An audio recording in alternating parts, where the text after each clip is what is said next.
Hello, everyone. John Sayles here with Mark Moore of Bel Air High School in Houston, Texas. Mark's got an incredible program, and he's got even more than that, a whole ton of literature and material that he's put out with a unique learning style and approach that I hope he'll tell us about during the next half hour or so. We'll try to work it into the conversation. Seen some of his stuff on YouTube, and it's outstanding. But we start with the background. So Mark, tell me a little bit about yourself, your guitar background. It turns out that about half the people I'm working with are not guitarists, which is great because a lot of people aren't who end up in as guitar teachers.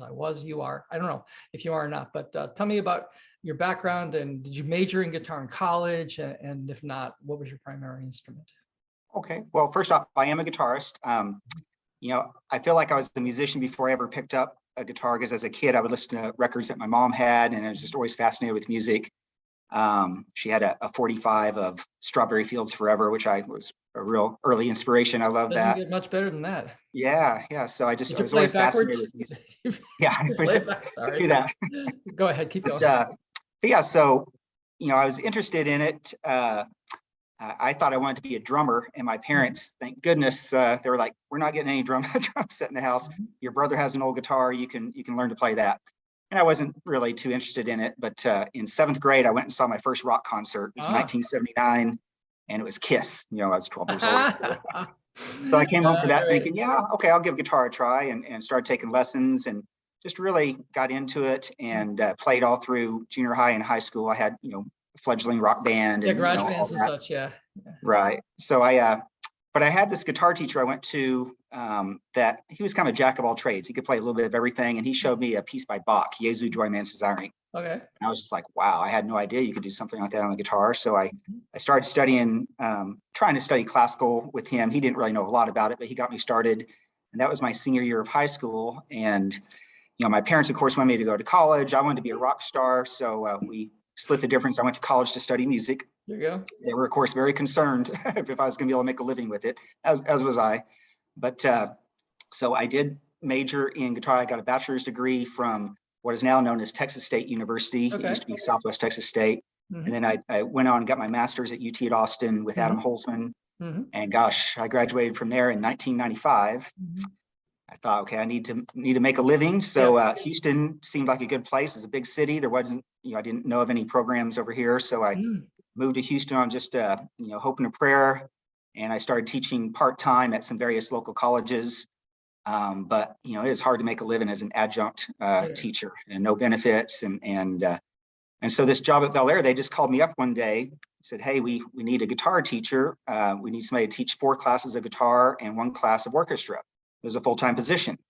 And they asked me if I could do it. And I stupidly said no, because I didn't feel qualified to teach orchestra. Yeah. And at that point, it still hadn't dawned on me that the junior college thing wasn't going to turn into a full-time position. I was still kind of hoping. So I said, well, I'll teach a couple of classes. I have a friend of mine who's moving into town, and he can teach the other 2.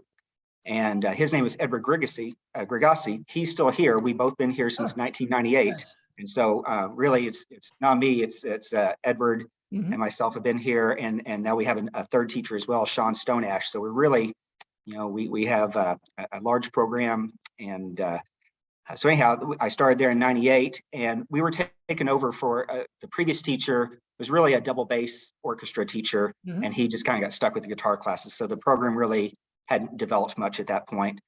And, we had no idea what we were doing when we started out. And that's why this is so great what Bill is doing.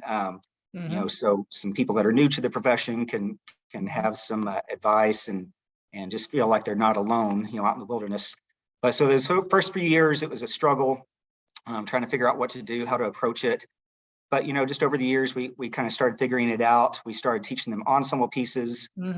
And now it's, 24 years later, and I'm still loving it, and hope to do it some more. I want to go back to your garage band. Did you write as well as play cover tunes? Just because you've done that now for the ensemble, you've done a lot of original compositions that you put out there for your kids. So did it start back then, or is that something you picked up? It did, yeah. Of course, I wanted to be John Lennon or Paul McCartney or whoever, and so about half the songs that we did in the band, I wrote, and some of the other guys put together.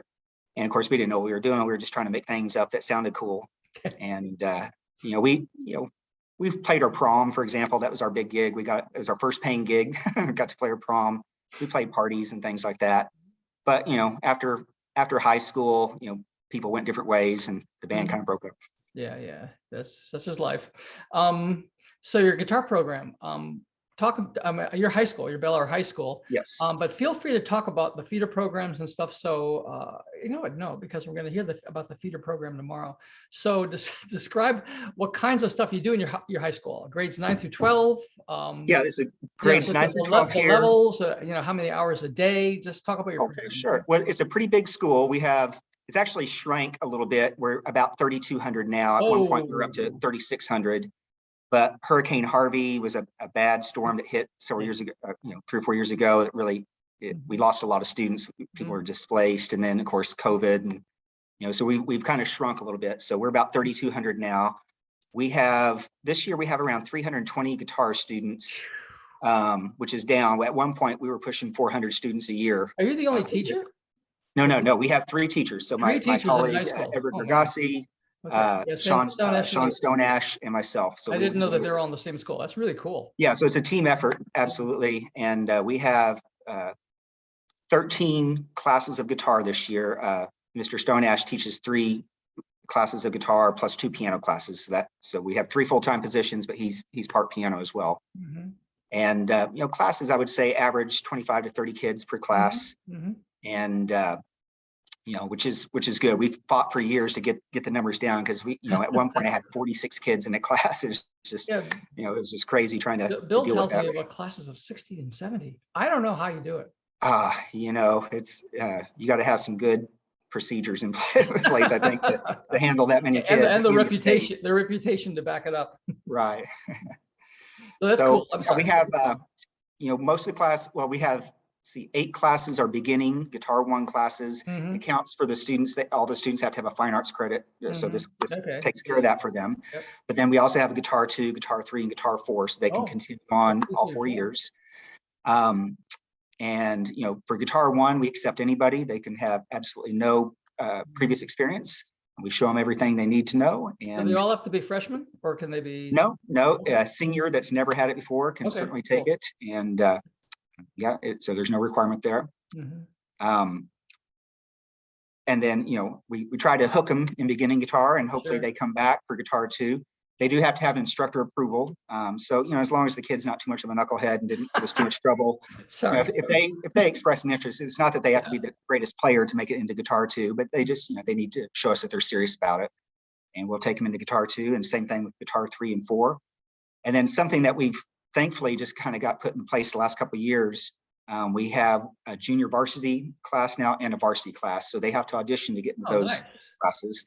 We used to do what we called our honors guitar orchestra just during lunchtime. It was just kind of volunteer, but they had to audition to do that. But it's really tough trying to get good with the kids because it was just meeting like once a week at lunch, maybe after school here and there, but there wasn't really good continuity. So now it's an official class. They get it every day, and really excited with what we can do this year with that. So, so you said not knuckleheads, but talk a little, break that down a little bit. So they have to, out of level 1, out of freshman year, they have to be able to play scales at a certain speed, or know power chords, or know a little bit about harmony, or read music. I mean, what we expect Guitar 1 students to complete, they should be able to read music notation on all 6 strings in first position. Maybe a few sharps or flats here. 4/4, 3/4, maybe something in 6/8.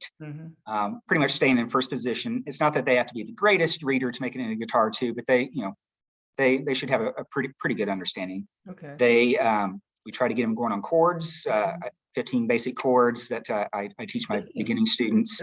And chords take a while. Of course, getting where they can switch quickly. So it's not that they have to have it totally mastered before they go into Guitar 2, but they need to have some proficiency with chords.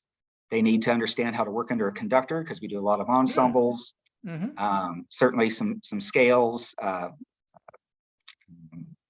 What else do we do? We do arpeggios. What styles of music? I mean, is it all classical, or what? Our program is based in classical technique. I always tell the kids, these are classical guitars. We're going to learn to set up, Mhm. play in a classical position, learn the classical technique. Mhm. But as far as the type of music we play, we do all types. Of course, a lot of stuff written for guitar ensemble is contemporary, Yeah. all kinds of things. We do a lot of that.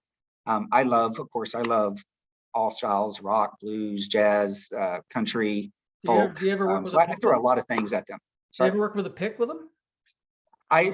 For it's mostly classical technique, but when I introduce chords to the kids, I give them all a pick, Okay. explain how to hold it, and because with strumming, it's helpful to have a pick to be a little more accurate with your strings that you're hitting. Mhm. I wouldn't say that we go too deeply into pick playing, but certainly they get introduced to it, and but mostly what we do is fingerstyle classical technique. Nails? No nails?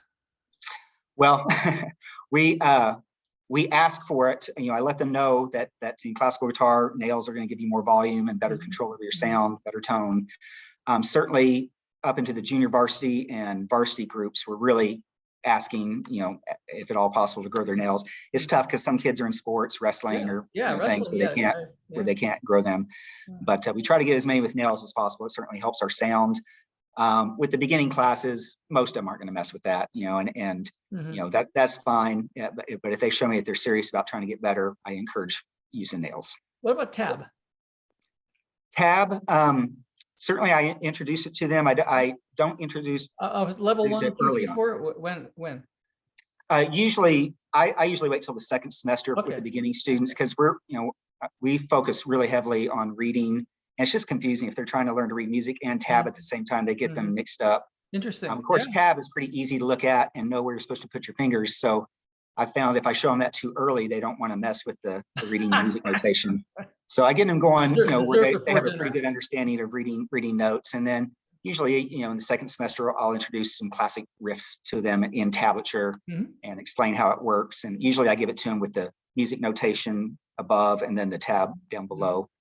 I have nothing against tab. I think it's maybe a preferable system for certain things, but certainly it's one of the state requirements that they learn to read music in a music class. So I'm happy to oblige that. Sure. Interesting. Oh, I had a question for you, and it was about that, but I forgot. Sorry. Maybe. Oh, yeah. Scales. What scales? All major, minor, blues scales, pentatonics. What do you do? Yeah, personally, I could probably be a little more comprehensive than I am with scales.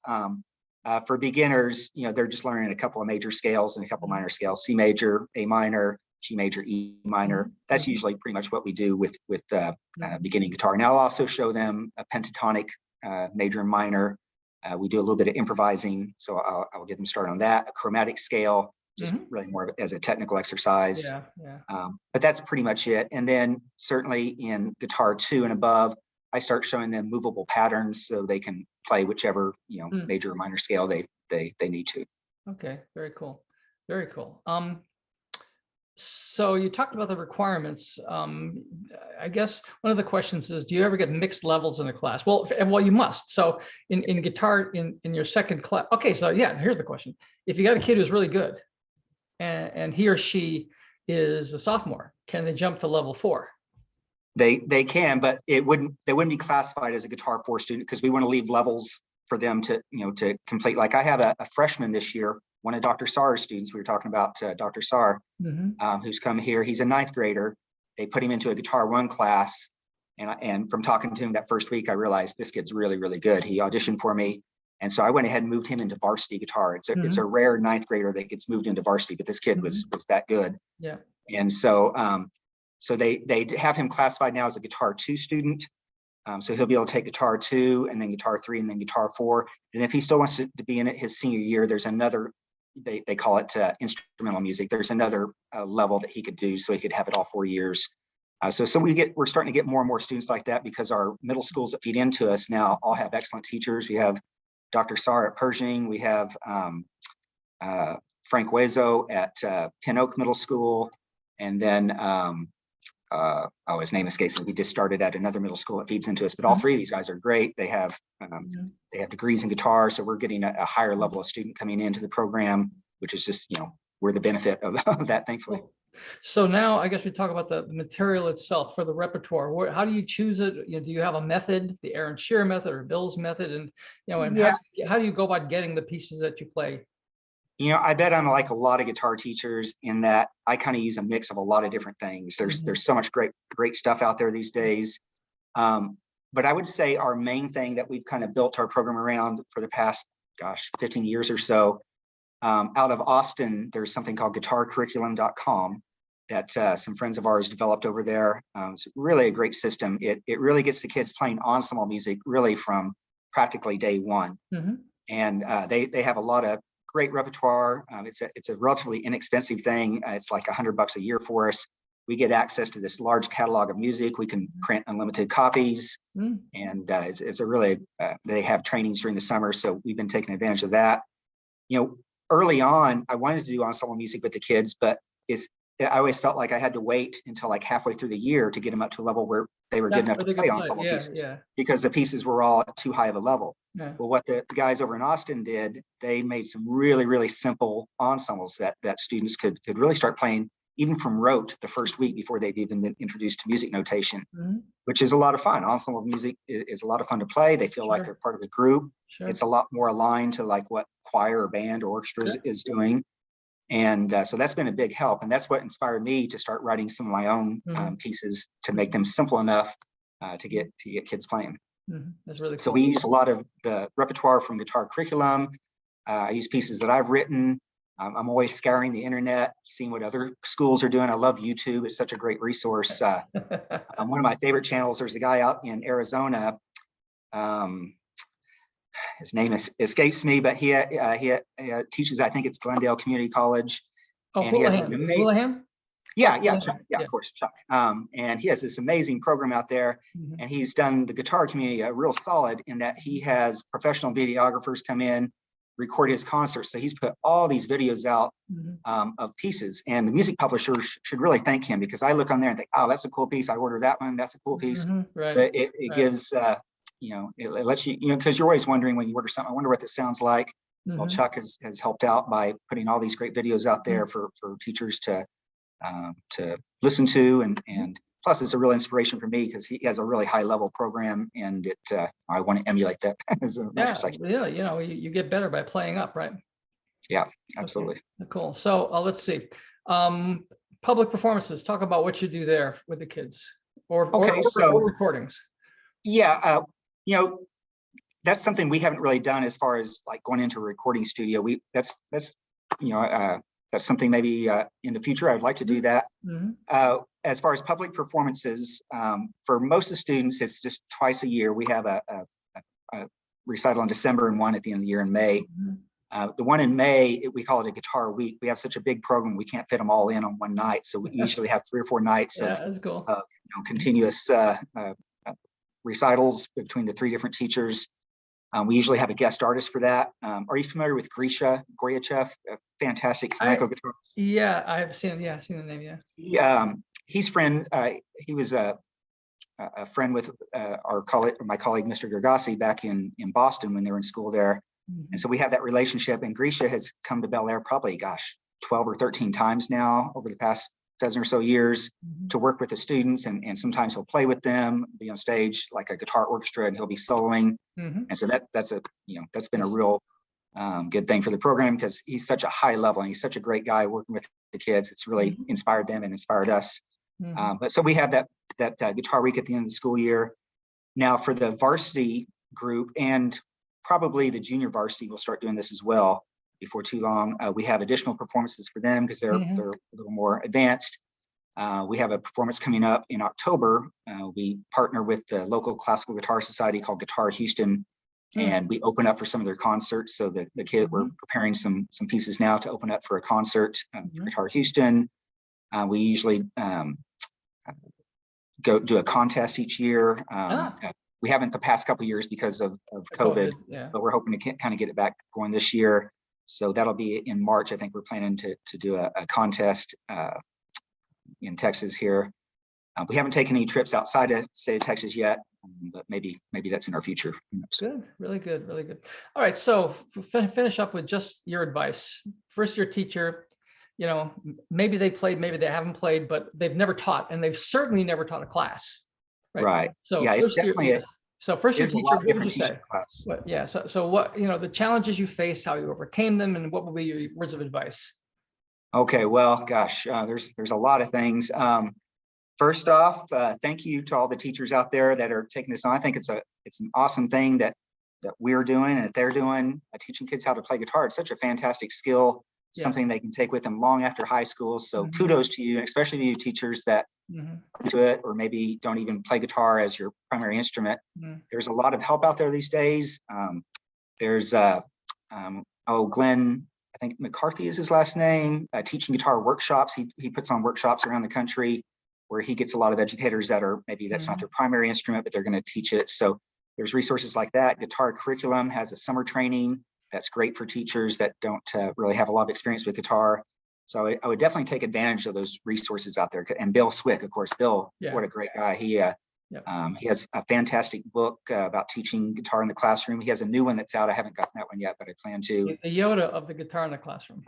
Yeah. So there's all these resources. So definitely make yourself aware of all those. There's a Facebook group called School Guitar Teachers. I would encourage you to join. I get a lot of advice from there and just different ideas, and I try to add things to it as much as I can. So this is a great time to be a guitar teacher because there's so many resources out there. So I would say, first off, take advantage of those. Don't be afraid to shoot a teacher an email and just ask for advice. I've responded to teachers before and always happy to help. I would say, learn something called standby position. I'm going to grab a guitar real quick. Oh, how cool. Visual aids. Yes.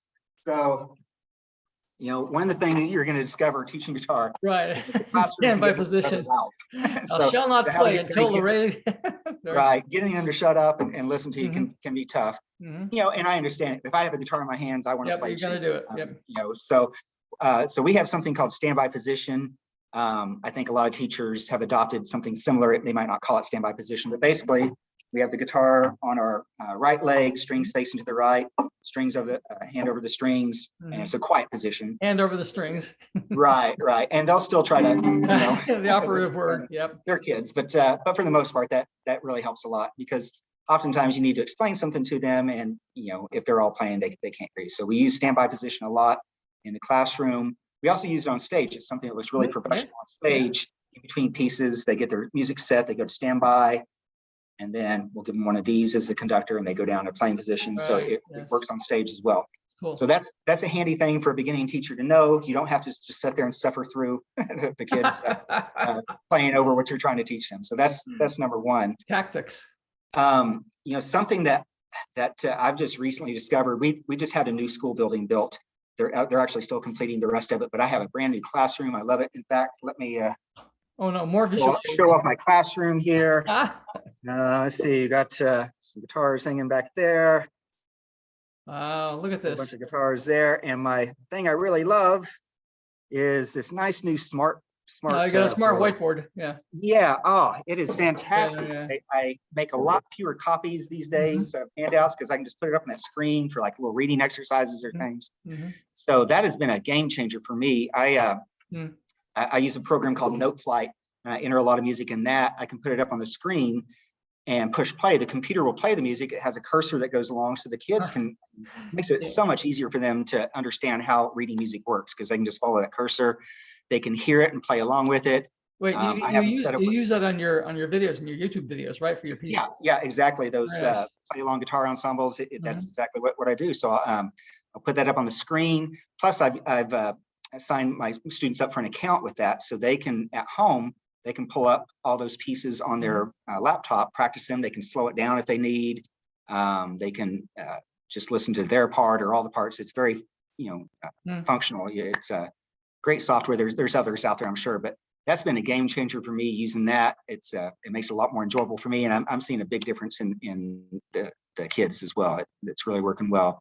The other great thing about the smart board that I would recommend, it's hard teaching technique to a class of 30 kids because it's hard for them to see exactly what you're doing, right?